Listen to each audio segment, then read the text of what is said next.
નમસ્કાર, આપ જોઈ રહ્યા છો નેશન પ્લસ ન્યૂઝ. હું છું આપની સાથે હેતલ ભગત. સુરત ટ્રાફિક પોલીસે શહેરમાં પ્રથમ વખત બિનજરૂરી હોર્ન વગાડીને ધ્વનિ પ્રદૂષણ ફેલાવતા વાહન ચાલકો સામે મોટર વ્હીકલ એક્ટની કલમ 192 અંતર્ગત કાયદેસરના પગલાં ભરવાનો નિર્ણય લીધો છે. ટ્રાફિકના અન્ય નિયમ ભંગની જેમ જ હવે બિનજરૂરી રીતે હોર્ન વગાડનાર લોકોને 500 રૂપિયાથી લઈને 1000 રૂપિયા સુધીનો દંડ થઈ શકે છે. બિનજરૂરી અને સતત હોર્ન વગાડીને અન્ય વાહન ચાલકો તથા રાહદારીઓને માનસિક ત્રાસ આપનારા લોકોની સામે હવે સુરત પોલીસ સક્રિય થઈ ગઈ છે. ટ્રાફિક પોલીસ દ્વારા 7 દિવસ માટેનું જાગૃતિ અભિયાન શરૂ કરાઈ રહ્યું છે.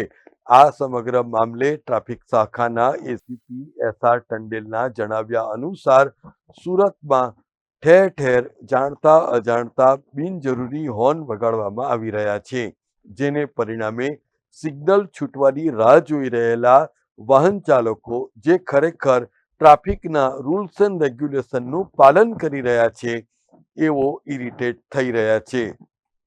ખાસ કરીને જ્યારે ગાડીઓ સ્ટોપ લાઇન ઉપર ઊભી હોય છે અને સિગ્નલ ચાલુ થવામાં સમય હોય તેમ છતાં પણ પાછળના વાહન ચાલકો વગર કારણે હોર્ન વગાડતા હોય છે, ત્યારે પરેશાન થતા વાહન ચાલકોની વારે હવે સુરત પોલીસનું આ અભિયાન આવી ચડ્યું છે. હવે ટ્રાફિક પોલીસ દ્વારા 500 રૂપિયાથી લઈને 1000 રૂપિયા સુધીનો દંડ વસૂલવાનું નક્કી કરાયું છે.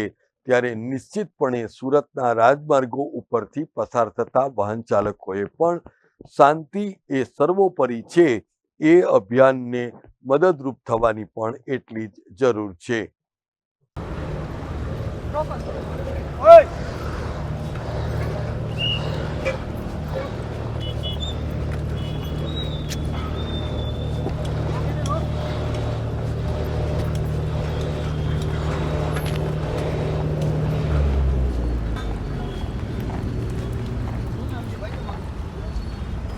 શા માટે હોર્ન મારો?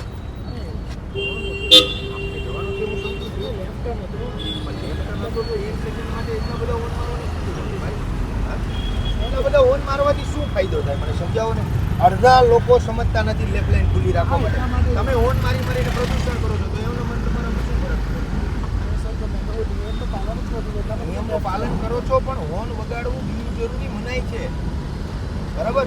તમે નિયમનું પાલન કરો છો પણ તમે પણ હોર્ન બજાવીને આપણા ગામને પરેશાન કરો છો.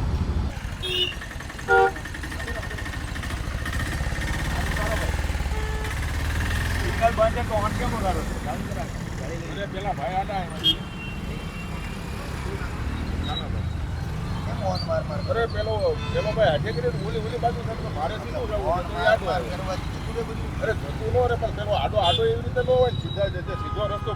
બધા હોર્ન મારવાથી શું ફાયદો થાય?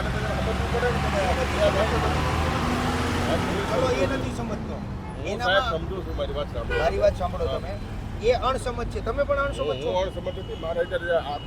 મારે દવાખાને જવું છે એટલે પેલો ભાઈ છે ઓલા કેમ હોર્ન મારીને એમને પેલી પટ્ટીમાં હતો નાઈથી આવ્યો મારે સીધું જવું છે તો સીધો પટ્ટો ખુલ્લો છે.